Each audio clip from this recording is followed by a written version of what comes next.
El doctor José Francisco Galindo es oriundo de Guatemala y, como él orgullosamente se presenta, proviene de la Valla Calchiquel. De formación académica abogado y en lo profesional cuenta con una vasta experiencia en la defensa de los derechos de los pueblos indígenas, tanto en su país como en las Naciones Unidas y la Organización de los Estados Americanos. El doctor Khalil Said fundó y militó en diversas organizaciones indígenas en Guatemala. Fue embajador de ese país ante la República Federal de Alemania. Presidió el Comité para la Eliminación de todas las formas de discriminación racial, órgano del tratado del cual resultó electo durante 4 periodos consecutivos. Anteriormente, se desempeñó como director de Derechos Humanos en el Ministerio de Asuntos Exteriores de Guatemala. Fue consultor de la Vicepresidencia de la República de ese país sobre temas indígenas y para seguimiento de compromisos internacionales. Asimismo, fue comisionado presidencial contra la discriminación y el racismo contra los pueblos indígenas y presidió el Programa Nacional de Resarcimiento a las víctimas del conflicto armado interno en su país de origen. Desde mayo de 2020, asumió el mandato como relator especial sobre los derechos de los pueblos indígenas de la Organización de las Naciones Unidas. Indudablemente, una destacada trayectoria profesional, reconocida por su sensibilidad y espíritu de servicio hacia los pueblos indígenas, lo que ha sido el sello que lo distingue a donde quiera que vaya. Por ello, esta mañana es un honor presentar la conferencia magistral en este seminario internacional. Nos presenta el doctor José Francisco Khalil Said, relator especial de las Naciones Unidas sobre los derechos de los pueblos indígenas, a quien le brindamos un fuerte aplauso.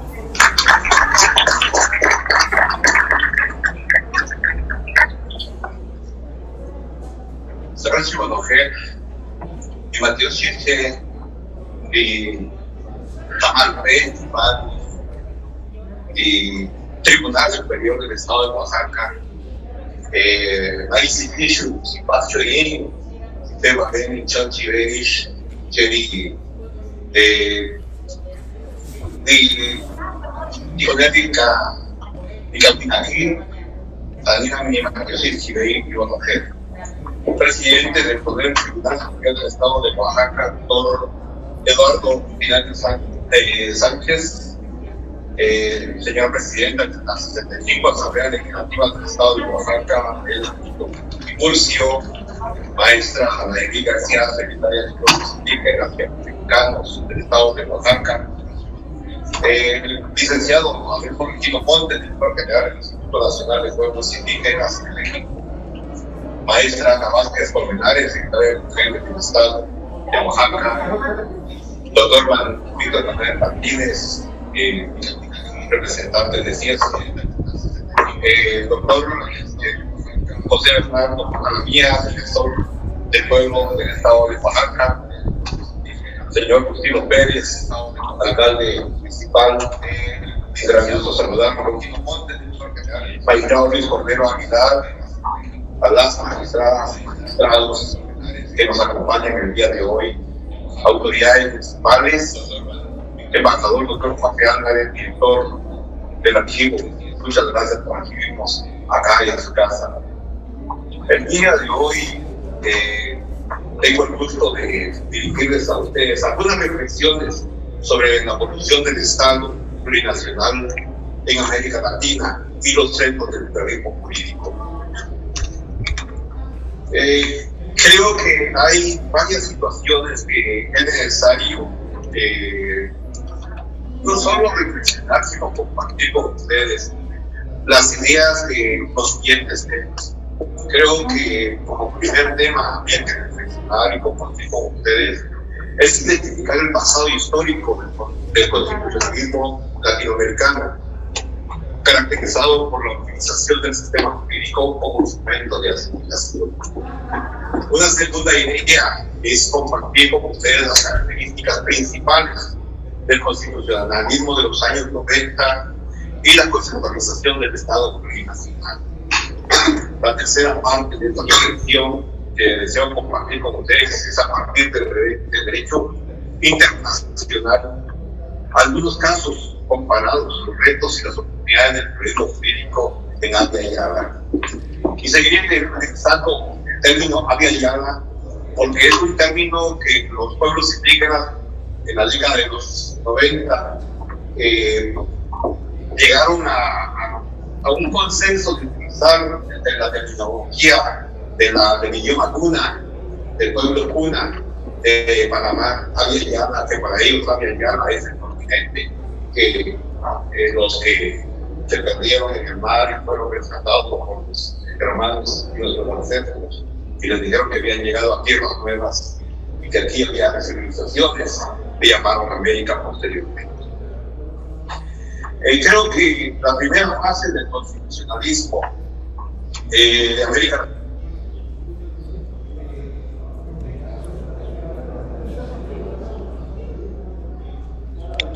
tras los procesos independentistas de la colonización europea, los nuevos estados latinoamericanos se dotaron de un sistema jurídico y constitucional basado esencialmente en el modelo no liberal europeo.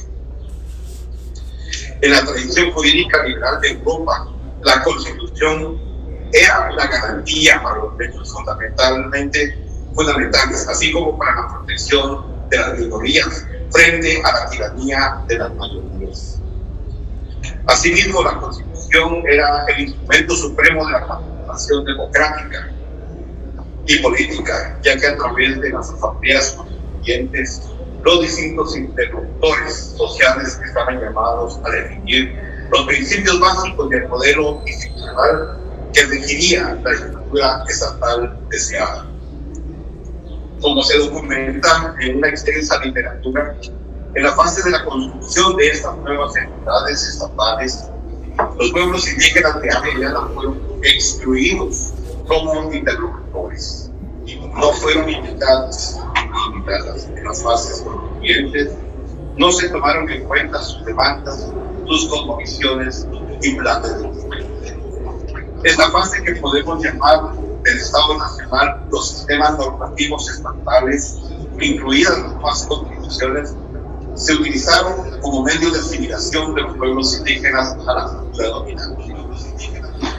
Desde este punto de vista, a modo de ejemplo, el derecho radicado en la tradición liberal occidental solo reconocía un derecho individual a la propiedad, lo que no podía conciliarse con el reconocimiento de las dimensiones colectivas de este derecho en la tradición jurídica indígena.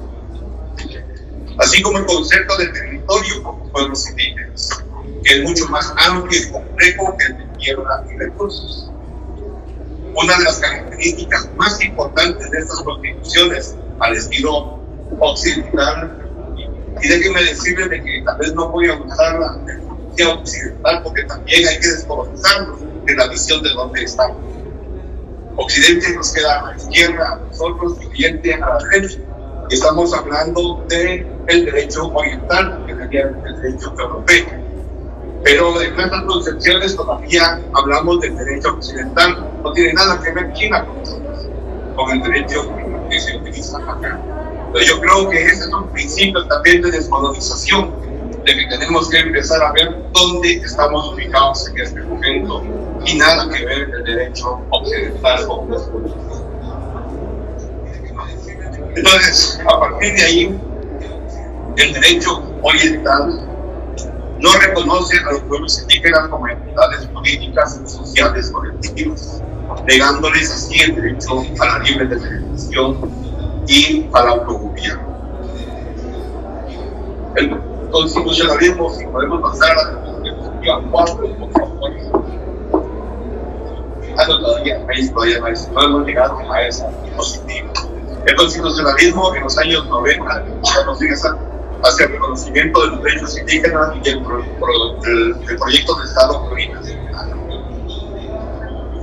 Los indígenas de Abya Yala, afortunadamente, a pesar de su negación política y social, plantearon a empezar en los años 80 la demanda de un modelo constitucional alternativo e inclusivo que reconociera a los pueblos indígenas como sujetos políticos, además de sujetos de derechos. Este modelo tomó el nombre de Estado Plurinacional. El origen puede haber mucha discusión sobre cuál fue el origen y cuál fue la influencia. Sin embargo, surge como un nuevo proyecto de constitución. El desarrollo de este proyecto, aún en curso, que empezó con los procesos de reforma constitucional de los años 90, impulsados por la demanda del movimiento indígena y la afirmación del derecho internacional de los pueblos indígenas. Recordémonos que ya en Naciones Unidas se discutía el borrador de Declaración de Derechos de los Pueblos Indígenas y ya se había adoptado el convenio 169 de la OIT en 1989. Desde finales de los años 80 y principios de los 90 hasta el año 2000, los países de Abya Yala vivieron una oleada de reformas constitucionales, multiculturales, que superaron la idea monoétnica del Estado Nacional a favor de un Estado plurinacional o multipluricultural. La idea número 5. La idea de un Estado plurinacional frente al Estado Nacional Liberal es funcional para iniciar un proceso de desmoralización del sistema jurídico oriental y avanzar en una nueva idea de sociedad que garantice la participación directa de los pueblos indígenas en la definición de la estructura social y política del Estado. Esta participación también debe garantizar que el sistema jurídico incorpore las reivindicaciones históricas y epistémicas de los pueblos indígenas. El número 6, por favor. Yo creo que es importante analizar esta definición que ustedes pueden ver en la diapositiva. Esto surge en los años 90 por una organización nacional en Ecuador, la Coordinadora Nacional la Coordinadora de Nacionalidades Indígenas de Ecuador. Veamos, ya hablaban de nacionalidades los pueblos indígenas de Sudamérica. Y ellos planteaban que el Estado plurinacional es, en primer lugar, un modelo de organización política para la descolonización de nuestras nacionalidades y pueblos y para hacer realidad el principio de un país con una unidad en la diversidad. Es un Estado que reconoce y posibilita el ejercicio pleno de los derechos colectivos e individuales que promueven las organizaciones, el desarrollo equitativo del conjunto de la sociedad.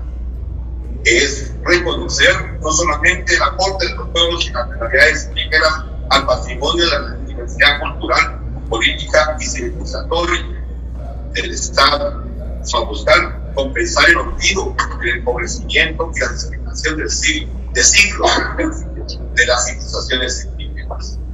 Esto ya lo planteaban ellos desde hacía muchos años atrás, pero se recoge en el año 2007. Yo creo que es algo importante que debemos de tomar en cuenta para entender el posterior desarrollo de esta idea de un Estado plurinacional. Ahora, veamos las características de las reformas constitucionales de los años 90. Primero, el reconocimiento retórico de la existencia de los pueblos indígenas como entidades colectivas anteriores a la creación de los Estados nacionales. Yo creo que tanto retórico, yo creo que es histórico por el hecho de que en Naciones Unidas se hizo un planteamiento: ¿quiénes son los pueblos indígenas? Y Naciones Unidas planteó una definición muy genérica para no encasillar a quienes posteriormente se podían identificar como indígenas o como pueblos indígenas. Entonces, Naciones Unidas, en el famoso estudio de José Martínez Cobo, embajador del Ecuador, miembro de la Subcomisión para la Prevención de la Discriminación Racial y Protección de las Minorías, planteaba en su estudio: pueblos indígenas son todos aquellos pueblos que existían antes de la colonización o antes de la formación de los estados modernos. Entonces, esto dejó un poco abierto, pero una de las condiciones que él también colocaba en esta definición era de que era una autoidentificación de los pueblos indígenas, pero también la aceptación de la comunidad de pertenecer a esa comunidad como pueblo indígena. Entonces eran varios elementos que Martínez Cobo manejaba en la definición de pueblos indígenas. El segundo aspecto sería el reconocimiento del derecho consuetudinario indígena, que en aquel entonces se le hablaba como derecho consuetudinario, pero ya empezaba una discusión bastante grande, principalmente acá en México, donde se hablaba sobre el sistema jurídico indígena y el derecho consuetudinario como una de las partes del sistema jurídico indígena.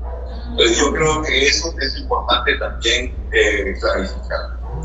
Como derecho público vinculante, normalmente limitado por los derechos humanos internacionales o los derechos constitucionales de orden superior, como el derecho a la vida. Y principalmente cuando se hablaba sobre la materia, de dónde se iba a aplicar el derecho libre. Y aquí me recuerda algo de una amiga bastante muy querida, Magdalena Gómez, que algunos de ustedes la han de recordar, cuando ella hablaba sobre el síndrome del robo de la gallina. ¿Por qué hablaba ella del síndrome del robo de la gallina? Porque cuando se hablaba dónde se iba a aplicar el derecho indígena, el sistema jurídico de aquellos entonces decía solo en materia doméstica. No se puede hablar sobre la aplicación del derecho indígena sobre los temas criminales, civiles, laborales. No, ahí no, solo en las cuestiones domésticas. Por eso ella hablaba sobre el reconocimiento del derecho indígena por el síndrome del robo de la gallina. Bueno, la gente se roba la gallina, a ese es el derecho indígena. De ahí ya no se puede aplicar. Era la limitante de ese reconocimiento que se planteaba en el derecho. También el tercer elemento es la protección de los derechos de la propiedad colectiva contra la venta, el desmembramiento o la confiscación. Yo creo que ustedes tienen un ejemplo bastante claro acá en el sistema mexicano, y son los ejidos, que todavía había una protección bastante grande sobre los ejidos. Vieron que ese era un problema para la privatización de las tierras que supuestamente no estaban bien utilizadas, y ahora ya desafortunadamente hay una desprotección sobre los ejidos y ya se puede enajenar las tierras de los ejidos. Creo que desde mi punto de vista atenta contra la propiedad colectiva de los pueblos indígenas. La oficialidad de las lenguas indígenas y por supuesto el acceso a la educación bilingüe, que en un momento determinado se empezó a llamar bilingüe intercultural. Esto se inicia principalmente en los años 80, 90. En Guatemala tenemos la Academia de Lenguas Mayas de Guatemala, que fue el resultado de una lucha bastante grande, inclusive dentro del conflicto armado que afectó a Guatemala, y que muchos de ustedes han de recordar, fue uno de los más atroces conocidos en nuestro continente. Pero a pesar de eso, los pueblos indígenas lucharon para la conformación de la nación. Se logró. En 1983 se logra la formación de la Academia de Lenguas Mayas de Guatemala. Uno de los elementos fundamentales era de que habían, si no mal recuerdo, habían como 10 alfabetos para escribir los idiomas mayas en Guatemala. Y la Academia de Lenguas Mayas lo que hace es conformar uno solo. Y por supuesto, había instituciones como el Instituto Lingüístico de Verano que se oponían rotundamente a la conformación de un solo alfabeto. Pero se logró. Y ya esa experiencia es la experiencia que se tiene en otros países para poder lograr ya la escritura de los propios idiomas indígenas. El acceso a la educación bilingüe. Aquí, si bien es cierto, se recoge ya el bilingüismo, uno de los problemas en la educación bilingüe es de que únicamente se traducen los textos tradicionales en la educación a los idiomas indígenas.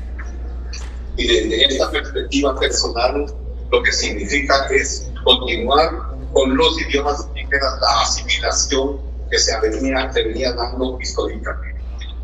Si hablamos de una educación bilingüe intercultural, lo que tenemos que empezar a hacer es empezar a hacer un proceso de toma de medidas positivas, le llaman algunos, algunos otros se han atrevido a decir que son medidas discriminatorias positivas, aunque el Comité para la Prevención de la Discriminación Racial habla de que no hay discriminación positiva.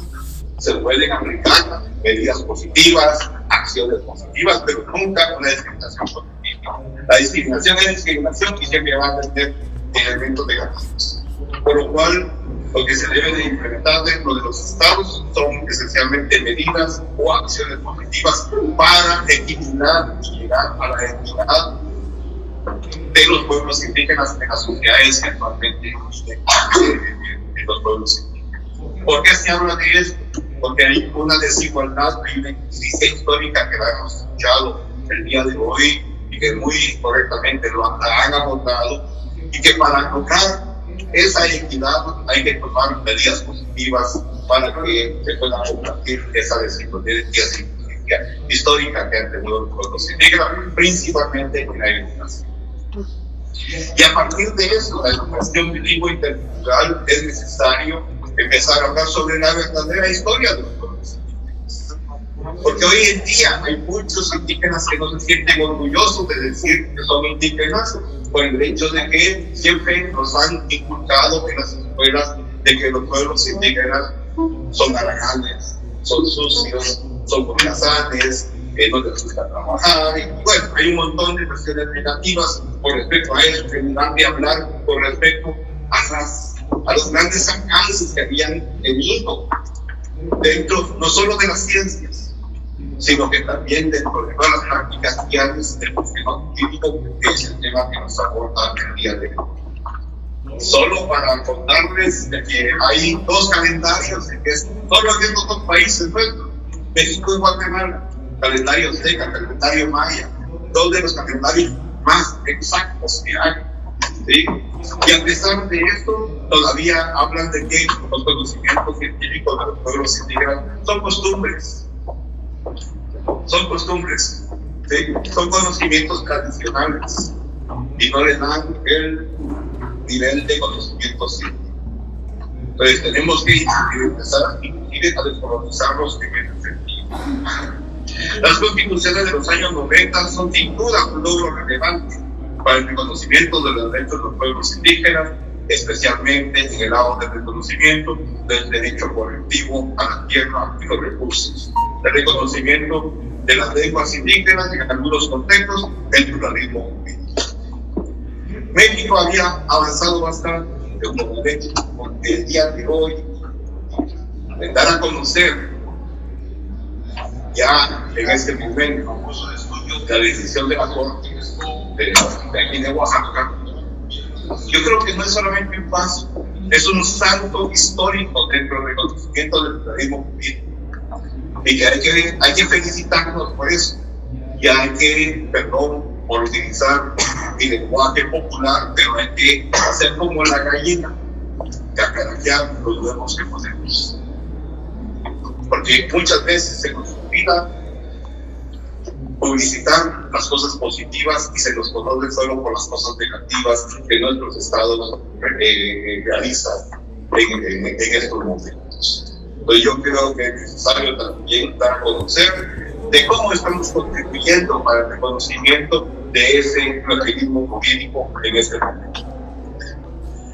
En el caso del pluralismo político tenemos que preguntarnos dos cosas. En un estado pluricultural, ¿qué tipo de relación debe existir entre el derecho indígena y el derecho estatal? También nos tenemos que preguntar, podemos decir que las constituciones de los años 90 han contribuido a la armonización del pluralismo político en el contexto de un estado plurinacional. Yo creo que es necesario responder a la primera pregunta, esencialmente diciendo de que la relación debe de ser de coordinación. No puede ser de subordinación de un sistema político a otro. Tiene que ser de coordinación. Por supuesto, hay necesidad de hacer algunas reglas para esa coordinación, para que una persona no sea demandado por el mismo delito 2 veces. Yo creo que ese es el principio legal de cualquier sistema jurídico que conozcamos. Y eso es necesario también realizar. Hay varias decisiones de las Cortes Constitucionales, por ejemplo, de mi país, donde la Corte de Constitucionalidad ha dicho claramente no se puede juzgar a una persona por el mismo delito. Si ya fue juzgado por el sistema jurídico maya, ya no se puede contar por el sistema jurídico estatal. Y eso hay varias sentencias de la Corte de Constitucionalidad que podemos, de Guatemala, que podemos consultar para ver este tipo de necesidades y ver si se puede colaborar para poder fortalecer esa coordinación del derecho público. En la segunda pregunta, hay muchas dudas todavía, porque lo que conocemos hasta el día de hoy son la creación de estados plurinacionales declarativos. Solamente eso es lo que conocemos en este momento, que es un avance positivo y verdaderamente creo yo que es algo que debemos de reconocer. Sin embargo, no por estar en esta carta magna, donde diga los que conocemos como un estado plurinacional, de hecho hay un respeto por esa plurinacionalidad. Es necesario trabajar arduamente para que de hecho ese respeto y ese reconocimiento se vaya dando paulatinamente. No se puede borrar de la noche a la mañana esa visión injusta que tienen los estados nacionales actuales del reconocimiento de que hay otras nacionalidades dentro del estado. Y no hay que tenerle miedo a la plurinacionalidad, porque lo primero que los estados están hablando en este momento es decir, bueno, y cuando empiecen a plantear su derecho a la libre determinación, vamos a permitir de que ellos dividan nuestro estado. Es que no se está hablando de una conexión territorial, se está hablando del reconocimiento del derecho que tienen esas plurinacionalidades dentro del estado. Que esa fue una de las declaraciones que se dio en los años 90 cuando se estaba discutiendo el proyecto de declaración de derechos de los pueblos indígenas en Naciones Unidas. Señores, si yo soy feliz de considerarme guatemalteco, que habían personas mexicanas también, es cierto, nosotros estamos orgullosos de ser parte del Estado mexicano, pero lo que queremos es que nos reconozcan nuestros derechos como nacionalidades dentro del Estado mexicano, dentro del Estado mexicano. Que seamos tomados en cuenta, que se nos respeten nuestros idiomas, se respeten nuestras culturas, se respete ese derecho de libre determinación de considerarnos parte del Estado guatemalteco, parte del Estado mexicano. No estamos hablando de la división territorial, por lo menos por este momento. Dentro de 100 años, quién sabe, pero ahorita no se está pensando en la división territorial. Entonces, esa es una de las cuestiones muy importantes que debemos de tomar. Bueno, la idea del pluralismo jurídico dentro de un Estado plurinacional, como les decía, en un Estado plurinacional hay que lograr ese reconocimiento, hay que lograr ese respeto de la epistemología indígena, lo que significa también el respeto no solo a la tradición jurídica indígena, sino que al sistema jurídico de los pueblos indígenas, basada en la cosmovisión indígena, en nuestra idea de sociedad, de poder y de relaciones sociales. Esta tradición jurídica indígena debe verse como una parte, no como un sistema antagónico de la tradición jurídica estatal. Solo en un estudio que se hizo en mi país, se hablaba de que la práctica del derecho indígena en Guatemala le ahorraba miles de millones de dólares en aplicación de justicia. Y esta aplicación de justicia se daba por la ausencia de la ausencia del Estado en aplicación de justicia en estas comunidades. ¿Qué se hacía entonces? Aplicar el derecho indígena. Que el derecho indígena, vuelvo a reiterar, le ahorraba millones de dólares al Estado en aplicación de justicia. Entonces, si hablamos económicamente, vamos a darnos cuenta de que No es que le vamos a decir al magistrado, presidente, ya va a tener sueldo mañana, pero ustedes saben de que los que aplican justicia en nuestras comunidades es algo nuevo. Es algo nuevo. No cobran un centavo. Al igual que yo como director, mi trabajo es algo nuevo. Pero es algo que tenemos que ver en ese momento, de que la aplicación de la justicia no es pagada en el sistema jurídico indígena. Desde mi punto de vista también es necesario superar la actitud racializada y discriminatoria hacia el derecho de indígena. Y aquí la hablación del síndrome de robo de la gallina, y yo creo que hay que empezar a esa descolonización en la aplicación del derecho indígena en los estados de nuestro continente. Fíjense que hay un ejemplo que quería ¿cómo se llama?, compartir con ustedes. Es una experiencia personal. Después de 1996, de la firma de los acuerdos de paz en Guatemala, se inicia la reforma constitucional, un proceso de reforma constitucional para integrar los resultados del proceso de paz a la Constitución. Y uno de los temas esenciales era el derecho de los pueblos indígenas y el sistema de justicia. A mí personalmente me tocó que hacer el cabildeo ante el sector justicia guatemalteco para el reconocimiento del sistema jurídico. Me recuerdo perfectamente de que en la Corte de Constitucionalidad me cuestionó algo y tenía razón. Me decía, mira, Francisco, me dijeron a ellos, si tú nos demuestras de que en el derecho maya, porque aquel entonces no hablábamos de derecho indígena, sino de derecho maya, porque éramos indígenas, estábamos más activos. Posteriormente se empezó a hablar de derecho indígena porque ya se reconoció la existencia del pueblo Xinca y del pueblo Marisco. Entonces ya no hablábamos solo del pueblo maya, sino de los pueblos indígenas del Guatemala. Y me decían, si tú me demuestras que en el derecho maya podemos aplicar el derecho laboral, el derecho familiar, el derecho civil, el derecho judicial, el derecho penal, mira, no hay ningún problema para nosotros como Corte de Constitucionalidad reconocer el derecho. Entonces, ya nosotros habíamos hecho un estudio anteriormente sobre un estudio comparativo entre esos dos derechos. Y le digo yo al magistrado, si usted me permite, dentro de 2 semanas le traigo un estudio comparativo. Por supuesto, él se empezó a reír porque saben que en 2 semanas no se puede hacer un estudio comparativo. Sin embargo, como ya lo teníamos, yo me animé a decirle, luego de 2 semanas le traigo un estudio comparativo. Era simple y sencillamente para preparar los argumentos de fuera, lo que íbamos a ir a hablar de la Corte de Constitución.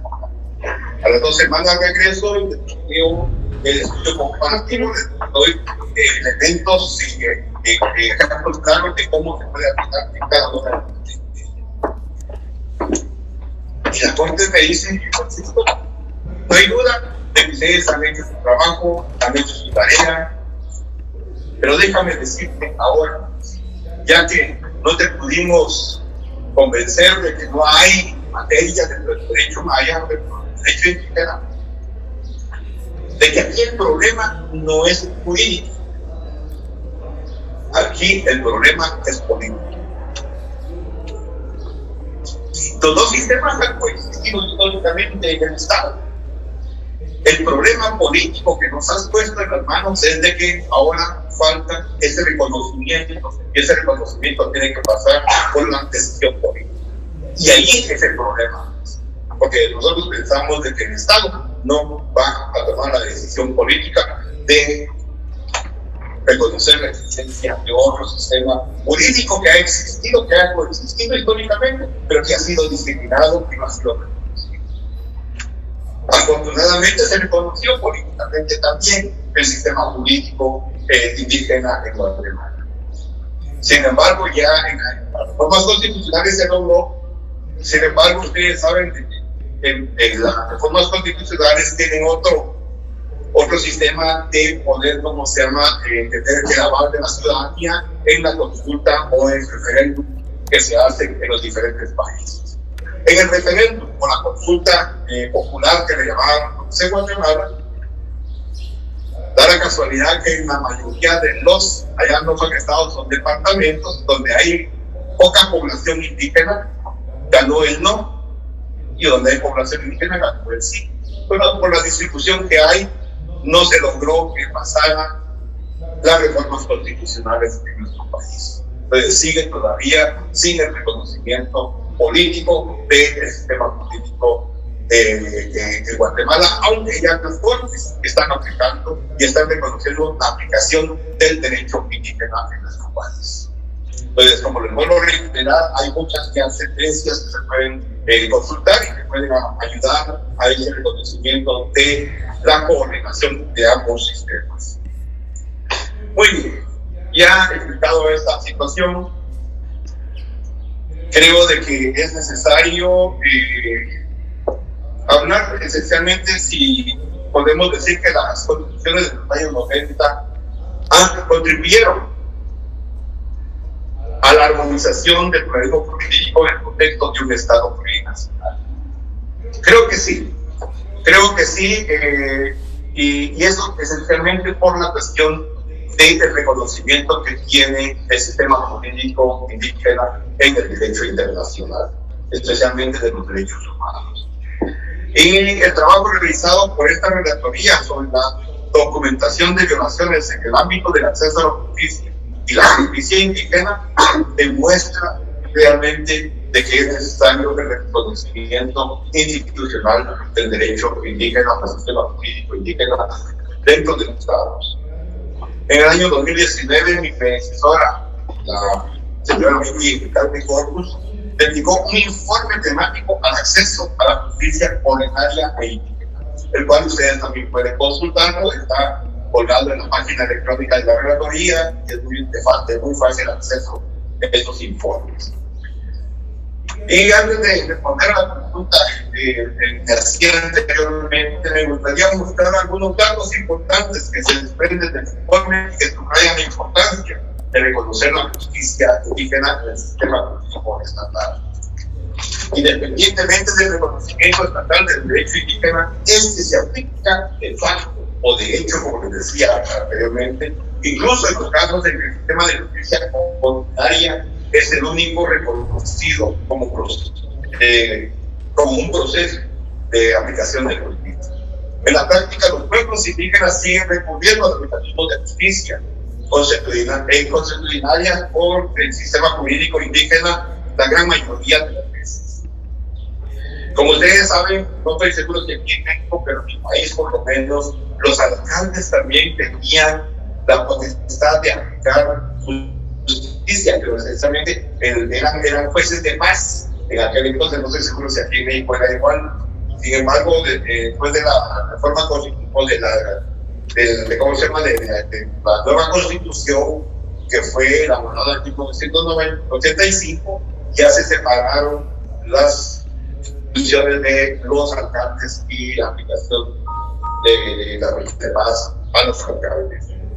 Esto se debe a que el derecho indígena cumple una función jurídica, social y cultural, fundamentalmente la protección de los derechos fundamentales de los pueblos indígenas y compensa la falta de protección jurídica estatal, especialmente en el contexto en los que se niega el acceso a la justicia a los pueblos indígenas como resultado del racismo y la discriminación racial. Por lo general se considera que los sistemas de justicia indígena son más accesibles, están culturalmente adaptados y a menudo constituyen la principal fuente de solución de controversias para las comunidades indígenas. En algunos países, alrededor del 90% de los casos se someten a los sistemas de justicia indígena. Ejemplos que se dan en el estudio hablan de que en Timor del Este, donde la gran mayoría de las controversias se solucionan en el sistema de justicia constitucionaria, las tradiciones espirituales de las prácticas sagradas han inventado durante muchos siglos las relaciones de las comunidades. Ya no estamos hablando solamente del continente americano, de Abya Yala, sino que estamos hablando de otros pueblos indígenas donde el derecho indígena juega un papel bastante importante. Los mecanismos de justicia indígena suelen estar más próximos geográficamente, son menos costosos y emplean los idiomas que todos entienden en la comunidad a los que prestan servicio. Acordémonos de que delito, ¿cómo podemos traducir la palabra delito a un idioma indígena? No se puede. No hay dentro de los idiomas indígenas una palabra delito. Entonces, si mucho se alcanza, la traducción, por lo menos en los idiomas indígenas en Guatemala, es avanzando. Entonces, cuando un juez le pregunta a una persona, ¿cometiste este delito? ¿Te sentiste culpable del delito? La persona dice sí. Porque acordémonos de que también la inseguridad siempre ha regido las comunidades indígenas. Y muchas veces, por decir la verdad, los indígenas dicen sí, yo lo cometí, yo este delito. Aunque no haya sido un delito desde la perspectiva o de la constitución indígena, sino que haya sido una simple falta. Sin embargo, hay muchos indígenas en los sistemas penales, en los sistemas penitenciarios, que están encarcelados muchas veces por faltas que no cometen, y están cumpliendo, están cumpliendo sentencias bastante largas, y que es necesario revisarlo a partir de la aplicación del derecho. Los sistemas de justicia indígena también pueden contribuir a los procesos de justicia de transición para los conflictos armados. Porque además es reparador, el derecho indígena es reparador, previene, es reparador, no es punible. Y quiero contarles un caso así bastante rápido. Hubo un caso hace muchos años. 2 amigos se juntaron, tenían años de no verse. Y uno era evangélico, el otro católico, pero cuando eran jóvenes se juntaban en el parque y se tomaban algunos tragos y se ponían alegres y luego se iban a sus casas. De la alegría, era una alegría que tenían, y que bueno, nos recordamos cuando éramos jóvenes, teníamos un trago. Y se tomaron unas copas, fueron un poquito más, las copas se tomaron, se emborracharon, y ya borrachos empezaron a discutir con respecto a que uno le quitó la novia al otro, y en una de esas uno empuja al otro, el otro resbala, cae y se pega en la cabeza no me recuerdo cómo se llama, banqueta, en la banqueta, que lo había en la banqueta, y bueno, la comunidad viene y hablan entre ellos y dice, bueno, fue una cuestión no premeditación. Entonces se mira a partir de la familia, de los hijos, hasta que sean mayores de edad, de los estudios, de los ponen todas las cosas. Y la otra persona dice, sí, hacer papá. Llamémosle la sentencia a la comunidad y se va todo. El Ministerio Público se entera y acusa a toda la comunidad de ser cómplices de un asesinato. Y agarra al señor y se lo lleva y lo encarcela. Desde la perspectiva estatal, se aplicó justicia. Desde la perspectiva de la comunidad indígena, no, porque se dejó desatendida a 2 familias que ya habían sido, llamémosle, reparado el daño parcialmente. No se podía restituir a la persona, pero por lo menos ya se habían dado medidas para reparar el daño que había causado a la familia. Ya se había hecho cargo de los hijos y de la señora. Pero la aplicación del derecho estatal lo que hizo fue dejar abandonados a los jóvenes. Por eso les digo de que la aplicación del derecho indígena es reparador, no es punitivo. En las comunidades indígenas, al día de hoy ya hay cáncer, pero porque ya nos acostumbramos a que una de las penas es meterlo a la cárcel, pero dentro de las comunidades anteriormente no existían estas cárceles. Muy bien. Para no cansarlos con ejemplos, voy a proseguir. En el informe del mandato 2019 muestran algunos datos que nos ayudan a responder a la pregunta.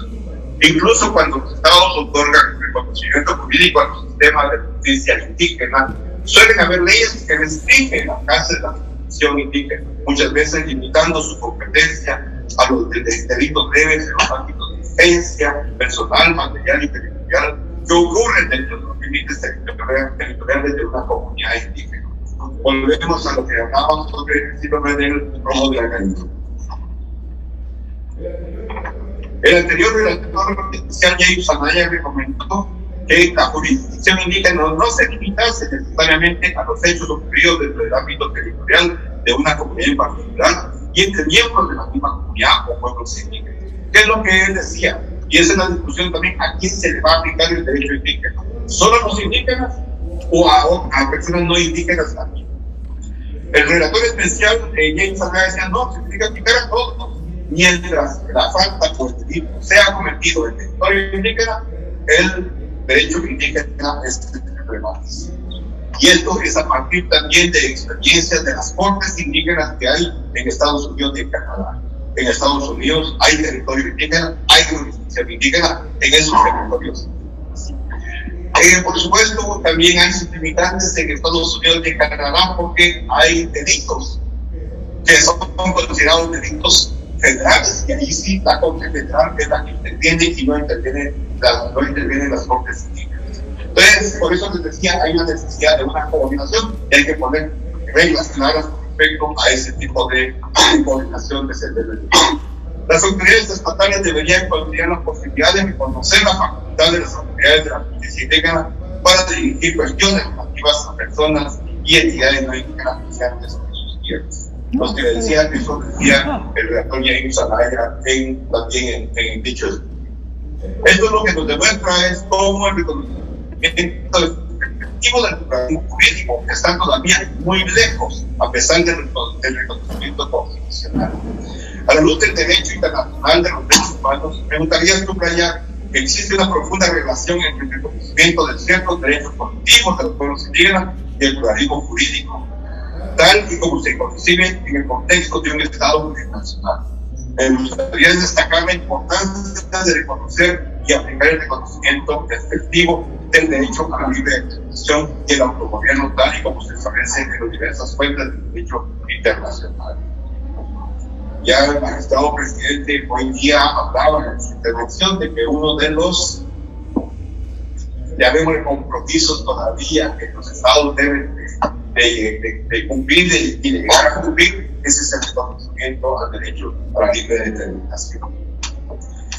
Por supuesto, el derecho a la libre determinación y autogobierno reconoce ese reconocimiento propedéutico para el ejercicio efectivo de todos los demás derechos colectivos e individuales de los pueblos indígenas, y también para un reconocimiento efectivo de la justicia indígena.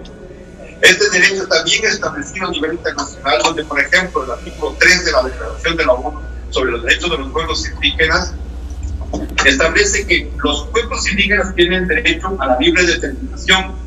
En virtud de este derecho determinan libremente su condición política y persiguen libremente su desarrollo económico, social y cultural.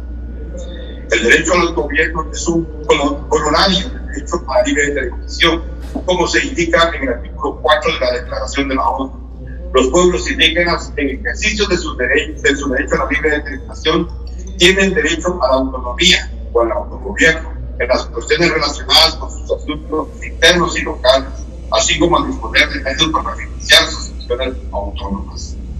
Este último derecho, sin embargo, puede ser garantizado solamente reconociendo a los pueblos indígenas, tal y como se reconoce en el artículo 5 de la Declaración, que nos dice el derecho a conservar y reforzar sus propias instituciones políticas, jurídicas, económicas, sociales y culturales, manteniendo a la vez su derecho a participar plenamente, si lo desean, en la vida política, económica, social y cultural del Estado.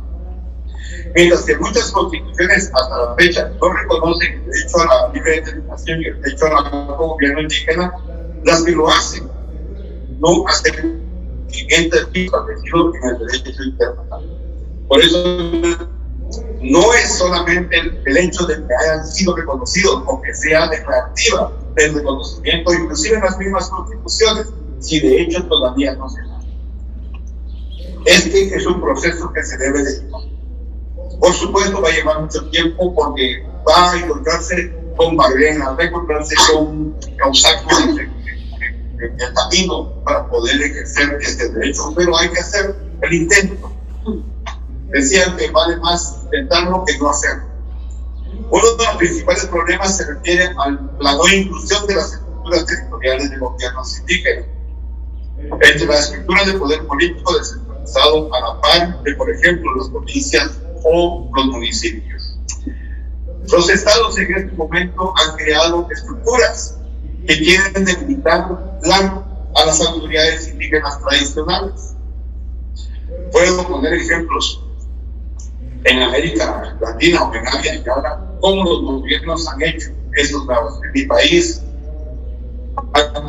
los consejos de desarrollo locales, que en un momento determinado empezaron a quitarle el poder que tienen las autoridades de los pueblos indígenas, que ahora ellos son las autoridades.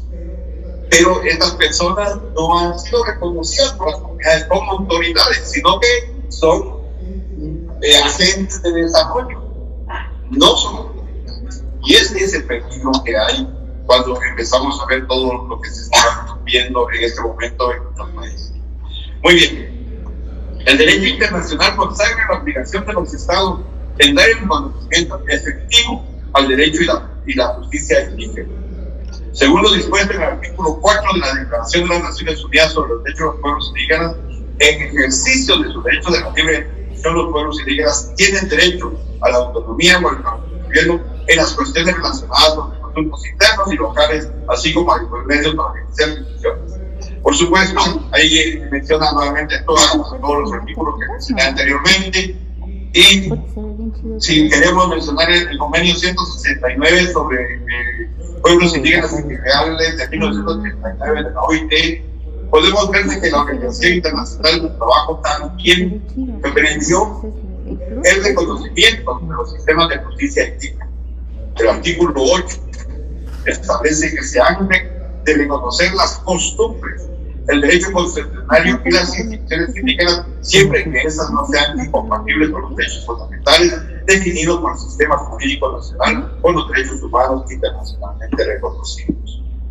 Uno de los problemas que yo tengo con esta definición es de que ¿qué viola más los derechos humanos? ¿Un proceso de reparación o un proceso político? No es que diga que estoy en contra del sistema político nacional, yo solo quiero llamar la atención qué es lo que viola los derechos humanos más en ese momento. Entonces, hay que hacer una evaluación sobre los dos sistemas que se tienen en este momento de justicia en los estados. A nivel regional, la Declaración Americana sobre los Derechos de los Pueblos Indígenas contiene disposiciones pertinentes en materia de derechos políticos indígenas. La Declaración Americana va un poquito más allá y dice, al igual que la Declaración de las Naciones Unidas, ese instrumento determina que los pueblos indígenas tienen derecho a promover, desarrollar y mantener sus estructuras institucionales y sus propias costumbres, procedimientos y prácticas, y costumbres o sistemas jurídicos de conformidad con las normas internacionales de derecho. Ya la Declaración Americana habla sobre sistemas jurídicos. Por eso les digo, ellos van un poquito más allá con el reconocimiento del derecho indígena. La Declaración de las Naciones Unidas sobre los Derechos de los Pueblos Indígenas reconoce el derecho de los pueblos indígenas a recibir asistencia financiera y técnica de los estados y por producto de la cooperación internacional para el disfrute de derechos. Esto se establece en el artículo 39. Así como a disponer de asistencia para financiar sus funciones autónomas, artículo 4. Esto es algo importante, ya que las circunstancias especiales, sociales, políticas y económicas pasadas y presentes de los pueblos indígenas, en muchos casos, han debilitado sus instituciones, normas y procedimientos tradicionales en el ámbito de la justicia. Era lo que decía. Puede ser de que el Estado tenga buena intención de crear esas instituciones de desarrollo, pero como efecto está causándole daño a los sistemas de aplicación de justicia a los pueblos. La asignación insuficiente de recursos a los sistemas de justicia indígena es un problema frecuente. La formación práctica y las actividades de sensibilización a menudo corren a cargo de organizaciones de la sociedad civil. Por ejemplo, en el Ecuador, la falta de recursos humanos y financieros está retrasando la adquisición de competencias sobre jerarquías profesionales y sobre la organización de la justicia indígena con las normas internacionales de derechos humanos. También es necesario contar con fondos para investigar y evaluar sanciones de tipo comunitario que puedan constituir una alternativa realista al encarcelamiento de delincuentes indígenas y que responden a las causas subyacentes de la delincuencia. Asimismo, es necesario contar con fondos para crear servicios de atención a las víctimas que les resulten accesibles y apropiados desde el punto de vista cultural, así como para establecer institutos de derecho indígena que apoyen la elaboración, la aplicación y la comprensión del derecho indígena y el acceso a la justicia. Por supuesto, me gustaría mencionar y terminar mi intervención en esta conferencia algunos ejemplos positivos. Esto va a ser a nivel global, por supuesto, no solo del continente de América. Les comentaba sobre el Timor del Este. El gobierno del Timor del Este se ha comprometido a desarrollar un sistema de justicia híbrida que incluye las condiciones culturales y tiene previsto celebrar consultas con las comunidades de todo el país sobre cómo lograr la coexistencia armónica de los sistemas de justicia ecuatorial y consecuentemente empezando su contribución al acceso de la justicia para todos.